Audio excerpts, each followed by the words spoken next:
வணக்கம். கலைஞரின் மகனும் திரைப்பட நடிகரும் பாடகருமான மூகா முத்து நம்மை விட்டு பிரிஞ்சிருக்காரு. அவருக்கு ஆழ்ந்த இரங்கல், அஞ்சலி. அவருக்கு முதலமைச்சர் மு.க. ஸ்டாலின் உள்பட பல அரசியல் பிரபலங்கள், சினிமா பிரபலங்கள் அஞ்சலி செலுத்திக்கிட்டு இருக்காங்க. அவரை பொறுத்த வரைக்கும் நம்ம எப்படி பார்க்கலாம் அப்படின்னா, திசை மாறிய ஒரு பறவை அப்படின்னு சொல்லலாம். ஏன்னா எப்போவுமே அப்பா பிள்ளைங்களை ஒரு விதமாக வளர்ப்பாங்க. ஆனால் எல்லா பிள்ளைங்களும் அப்பா நினைக்கிறது மாதிரி வளர்ந்துருவாங்களா அப்படின்னா இல்லை அப்படின்னு தான் சொல்லணும். ஏன் அப்படின்னா ஆரம்பத்தில் இருந்து அவரை ஒரு திரைப்பட நடிகராக்கி அதுக்கு பிறகு அரசியலுக்கு கொண்டு வரலாம் அப்படின்னு ஒரு நேரம் கலைஞர் நினைச்சிருக்காரு. ஆனால் அதே நேரத்தில் திசை மாறிய பறவையாக ஒரு 5-6 படங்கள் மட்டும் நடிச்சுட்டு அதுக்கு பிறகு அரசியலில் எந்த இதுவும் வச்சுக்காம கடைசியில் கலைஞர் மகன் அப்படிங்கிற பேரோட இறந்திருக்காரு. இன்னொரு பக்கம் பார்த்தா அவரை பொதுவாக சொல்கிறது என்ன சொல்லுவாங்க அப்படின்னா, அப்படியே எம்ஜிஆர் நகல் எடுத்தது மாதிரி நடிப்பார் அப்படின்னு சொல்லுவாங்க. அவரை பொறுத்த வரைக்கும் அதுக்கு இன்னொரு காரணம் உண்டு. பல பேர் என்ன சொல்லுவாங்க அப்படின்னா, கலைஞர் தான் திட்டமிட்டு கொண்டு வந்தார் அப்படின்னு சொல்லுவாங்க. அது பெரிய அளவுக்கு உண்மை இல்லை அப்படின்னு தான் சொல்லணும். ஏன் அப்படின்னா ஆரம்பத்திலிருந்து அவர் எம்ஜிஆருடைய ரசிகர்.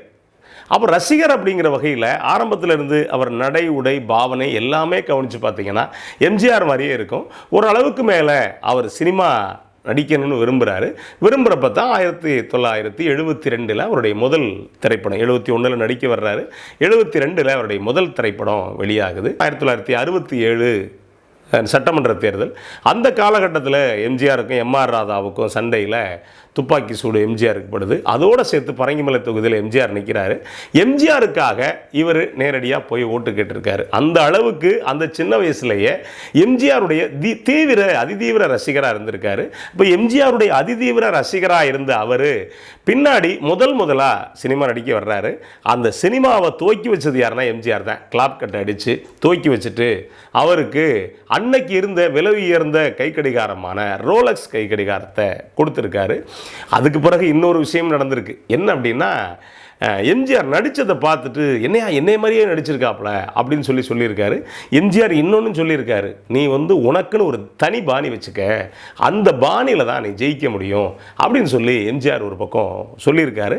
ஆனால் அதையும் தாண்டி அவருக்கு அது வழக்கமாக அந்த பாணியாக வச்சுக்கிட்டார். இன்னொரு இது கூட உண்டு. என்ன அப்படின்னா, இவருக்கு ஒரு பாட்டு எழுதியிருப்பார் வாலி. என்ன பாட்டுனா, 3 தமிழ் தோன்றியதும் உன்னிடமோ, நீ மூவேந்தர் வழிவந்த மன்னவனோ அப்படின்னு ஒரு பாட்டு எழுதியிருப்பார். இது என்ன அப்படின்னா, ஒரு பெண் ஒரு ஆணை பார்த்து பாடுறது மாதிரி, ஒரு தலைவனை பார்த்து பாடுறது மாதிரியான பாட்டு.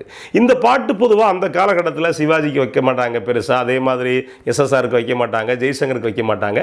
90% எம்ஜிஆருக்கு மட்டும்தான் வைப்பாங்க. அதுலேயும் ரொம்ப அடர்த்தியான வரிகளை போட்டிருப்பார் கவிஞர் வாலி. 3 தமிழ் தோன்றியதும் உன்னிடமோ, நீ மூவேந்தர் வழிவந்த மன்னவனோ அப்படின்னு இடையில ஒரு வரி கூட வரும். உதித்தது வார் செங்கதிர் தான் வான் வெளியில் அப்படின்னு, அதாவது உதயசூரியன் சின்னத்தை சொல்றது மாதிரியும் வரும். இந்த பாட்டை கேட்டவொடனே எம்ஜிஆர் வாலிக்கிட்ட கோச்சிக்கிட்டு இருந்திருக்காரு. ஏன் ஆண்டவனை 3 தமிழ் குடி கொண்டது மூகா முத்துக்கிட்டையா அப்படின்னு எம்ஜிஆர் கோவிச்சுக்கிட்டு இருந்திருக்காரு. அதை பற்றி வாலி ஒன்றும் சொல்லலை. வாலி எம்எஸ்வியை பொறுத்த வரைக்கும் என்ன அப்படின்னா, எங்கே போகிறாங்களோ அவங்களுக்கு என்னவா இருப்பாங்களோ அது மாதிரி இருப்பாங்க. அப்புறம் கொஞ்ச நாள் கழிச்சு 2 பேருக்குள்ள பேச்சுவார்த்தை இல்லாமல் இருந்து மறுபடியும் வாலி எம்ஜிஆர் கூப்பிட்டு பாட்டு எழுதி சொல்லியிருக்காரு. அதே நான் சொன்ன எம்எஸ்வி, இவர் என்ன எம்எஸ்வி கிண்டலாக கூட சொல்லுவாராம். காலையில் என்ன பண்ணுவாராம் அப்படின்னா, ஏபி நாகராஜன் இதுக்கு போகிறது. அங்கே போனால் புராண படங்களாக இருக்கும். அப்படியே போய் சிவாஜிக்கு அங்கே ஒரு மாதிரி ஒர்க் பண்ணணும். அப்படியே போயிட்டால் சிவாஜிக்கு போகணும். சிவாஜிக்கு போனால் அது வேறு மாதிரி இருக்கும். அப்படியே போனால் அன்னைக்கு அஞ்சுகம் பிக்சர்ஸுக்கு போகணும். அஞ்சுகம் பிக்சர்ஸுக்கு போனால் அது வேறு மாதிரி இருக்கும்.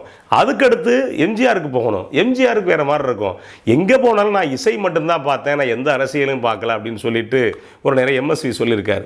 அந்த மாதிரியான சங்கடங்களையும் எம்எஸ்வி மாதிரியான இசையமைப்பாளர்கள், வாலி மாதிரியானவங்களும் அனுபவிச்சிருக்காங்க. எனக்கு தெரிஞ்சு பார்த்தீங்கன்னா அவருடைய நடை, உடை, பாவனை முழுக்க அப்படியே எம்ஜிஆர் பாணியில் இருக்கும். காரணம் என்னன்னா, அதீதமான எம்ஜிஆர் ரசிகர் அவர். இப்போ இந்த மாதிரி எம்ஜிஆர் மாதிரி உண்டா அப்படின்னா, இன்னைக்கு பார்த்தீங்கன்னா நிறைய பேர் அந்தந்த பாணியில் வந்திருப்பாங்க. கமல்ஹாசன் மாதிரியே 2-3 பேர் நடித்தாங்க ஒரு நேரம். அதே மாதிரி பாக்கியராஜ் மாதிரியே ஒருத்தர் நடித்தார். இப்படி ஒரு பெரிய லிஸ்ட்டே போட முடியும் நம்மளால். அதே மாதிரி இதில் மட்டும் இல்லைங்க, இதில் தமிழ்நாடு முற்போக்கு எழுத்தாளர் கலைஞர் சங்கத்தில் சமீபத்தில் தான் இறந்தார் கரிசல் கோயில் கிருஷ்ணசாமி. அவரை நகலெடுத்தது மாதிரியே பல பேர் பாட ஆரம்பித்தாங்க. ஏன் சினிமாவிலே எடுத்துங்களேன், சிஎஸ் ஜெயராமன். சி.எஸ். ஜெயராமன் யார்? மூக்காமுத்துடைய தாய்மாமன். சி.எஸ். ஜெயராமனுடைய சகோதரி தான் முதலாக கலைஞருக்கு திருமணம் பண்ணிக்கிட்டார் பத்மாவதி. மூக்காமுத்து பிறந்த உடனே அந்த அம்மா இறந்துட்டாங்க, நோய்வாய்ப்பட்டு இறக்குறாங்க. அந்த நேரத்தில் கலைஞர் ரொம்ப தீவிரமான ஒரு பெரிய பிரச்சாரத்தில், தீகா பிரச்சாரத்தில் அந்த இடத்துல இருக்கார் கலைஞர். அப்போ என்ன ஆகுது அப்படின்னா, நீங்கள் இயல்பாகவே பெரிய அரசியல்வாதி, பெரிய தொழிலதிபர்கள், பெரிய கலைஞர்களுக்கெல்லாம் என்ன சிக்கல் வரும் அப்படின்னா, முறையாக குடும்பத்தை கவனிச்சிட முடியாது. ஏன்னா அவங்களுக்கு இருக்க வேலைக்கு எப்போ போவாங்க, எப்போ வருவாங்க, என்ன பண்ணுவாங்க அப்படின்னு யாருக்குமே தெரியாது. அந்த வகையில் தான் கலைஞருக்கு அடுத்து துணை தேவை. ஏன்னா அந்த வயசில் குழந்தையை பராமரிக்கிறதுக்கும் தேவை. ஆனால் அந்த வகையில் தான் அடுத்து தயாளு அம்மாவை திருமணம் பண்ணுறாரு. நீங்கள் அந்த காலகட்டத்தில் பார்த்தீங்கன்னா குழந்தை தாய்மாமா வீட்டில் தான் வளர்றாரு. யார்? சி.எஸ். ஜெயராமன் வீட்டில் தான் இவர் முத்து வளர்றாரு. நீங்கள் நம்ம யோசிச்சு பார்த்தோம்னா அதையும் தாண்டி கூட அவர் நிறைய வேட்கை இருந்திருக்கு. சினிமாவில் பெரிய அளவுக்கு நடிக்கணும் அப்படிங்கிற வேட்கை இருந்திருக்கு. அந்த வேட்கையை அவர் பொதுவாக அவர் முழுசாக அதை சரி செய்யலையோ அப்படிங்கிற ஒரு எண்ணம் தான் இதுக்குள்ளே இருக்குது. இப்போ நீங்கள் அதுக்கு பிறகு பார்த்தீங்கன்னா இதே மூக்காமுத்து பல படங்கள், ஒரு 5-6 படங்கள், பூக்காரி, இந்த பிள்ளையோ பிள்ளை, இந்த மாதிரி பல படங்கள் நடிச்சிருக்காரு. இன்னும் சொல்ல போனால் நீங்கள் எத்தனை பேர் இந்த பாட்டை கேட்டீங்கன்னு தெரியல, பாட்டு பாடியிருப்பார். சொந்தக்காரங்க எனக்கு ரொம்ப பேருங்க அப்படின்னு ஒரு பாட்டு வரும். அப்புறம் இன்னொன்று நல்ல குறி சொல்ல வேண்டும் நாகூர ஆண்டவா அப்படின்னு ஒரு பாட்டு வரும். இந்த பாட்டு அவர் சொந்தமாக பாடினவர். ஏன் அப்படின்னா இயல்புலேயே ஒரு கலை குடும்பத்தில் பிறந்தவர். அதுலேயும் கவனிச்சு பாருங்களேன், சி.எஸ். ஜெயராமன் குரல் தனித்துவமான குரல். அப்படிப்பட்ட தனித்துவமான குரலுக்கு சொந்தக்காரர், அந்த வீட்டிலேயே வளர்ந்தவர், அவர் தாய்மாமன். அப்போது இயல்பாகவே அப்பாவும் மிகப்பெரிய இலக்கியவாதி. அப்போ இவருக்கு இந்த இதில் ஆர்வம் இருந்தது அப்படிங்கிறது ஒரு பெரிய விஷயம்லாம் கிடையாது. அந்த வகையில் தான் கவனித்து பார்த்தீங்கன்னா சினிமாவுக்குள்ளே வந்தார். கலைஞருக்கு என்ன இருந்துச்சு அந்த காலத்தில் அப்படின்னு சொன்னாங்க அப்படின்னா, எதிர்காலத்தில் எம்ஜிஆர் மாதிரியே நடிக்கிறாரு, அது நடித்து பின்னாடி அரசியலுக்கு வர வைக்கலாம் அப்படின்னு கலைஞர் நினச்சிருந்துருக்காரு.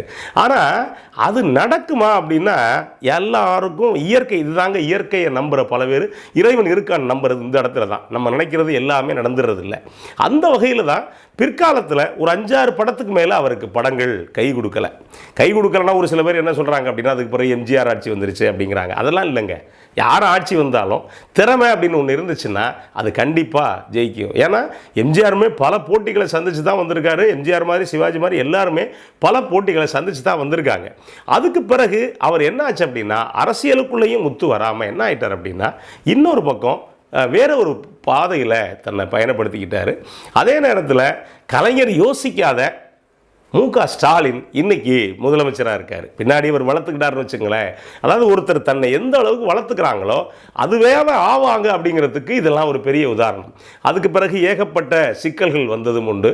அதுலேயும் குறிப்பாக ஒரு முறை நேராக எம்ஜிஆர் முதலமைச்சராக இருக்கையில் எம்ஜிஆர் வீட்டுக்கு போய் இவர் நேராக அங்கே போய் அப்பாவோட கோச்சிக்கிட்டு போன பிறகு அவர் அங்கேருந்து கூப்பிட்டு இவர்கிட்ட நீங்கள் வர சொல்லுங்கள், நான் பார்த்துக்கிறேன் அப்படின்னு இவர் சொல்ல, இவர் சமாதானப்படுத்தி எம்ஜிஆர் முத்துவை போய் வாங்க பாரு, அப்பாவை பாரு, நான் அப்பாவோட பேசிட்டேன் அப்படின்னு சொல்லி அதுக்கு பிறகு சமாதானப்படுத்தி அனுப்பிச்சி வச்சுருக்காரு. அந்த அளவுக்கு எம்ஜிஆருக்கும் கலைஞருக்கும் அரசியலில் 2 பேருக்கும் போட்டி இருந்தால் கூட நீங்கள் தனிப்பட்ட வகையில் குடும்ப ரீதியாக, மன ரீதியாக 2 பேரும் பெரிய ஒத்துமையோடு இருந்தாங்க அப்படிங்கிறதுக்கு மிகப்பெரிய உதாரணம். அதே நேரத்தில் ஜெயலலிதா இந்த வேலையை பார்க்கல. என்ன பண்ணாங்க அப்படின்னா, இவர் இந்த மாதிரி பிரச்சனை பண்ண உடனே ஒரு 5 லட்ச ரூபா உதவித்தொகை கொடுக்குறேன் அப்படின்னு சொல்லிட்டு கொடுத்தாங்க. அது ஒரு பெரிய விஷயம்லாம் கிடையாது, ஆனால் கொடுத்தாங்க. இதுதான் எம்ஜிஆருடைய மனசை இந்த இடத்துல புரிஞ்சுக்க முடியும். நீங்கள் அந்த அளவுக்கு எல்லா வகையிலையுமே எம்ஜிஆருக்கும் இவருக்கும் ஒரு புரிதல் இருந்தது, ஒரு இணக்கம் இருந்தது. அதுக்கு பிறகு இன்னைக்கு மூக்காமுத்து இயற்கை எழுதியிருக்காரு. ஒரு மிகப்பெரிய சினிமாவில் பேரெடுக்கக்கூடிய கலைஞனாக வர வேண்டியவர். ஏன்னா அந்த காலகட்டத்தில் தான் ரஜினிகாந்த் வரல, கமல்ஹாசன் வரல. அதுக்கு பிறகு 3-4 வருஷம் கழிச்சு தான் இவங்க எல்லாருமே வர்றாங்க. பேரெடுக்க வேண்டியவர். காலத்தின் சூழல், ஒரு நடிகர் அப்படிங்கிற வகையில், இன்னும் சொல்ல போனால் கலைஞரின் மகன் அப்படிங்கிற ஒரு தகுதியிலேயே இந்த மண்ணை விட்டு பிரிஞ்சிருக்காரு. அவருக்கு மீண்டும் ஆழ்ந்த இரங்கல். நன்றி, வணக்கம்.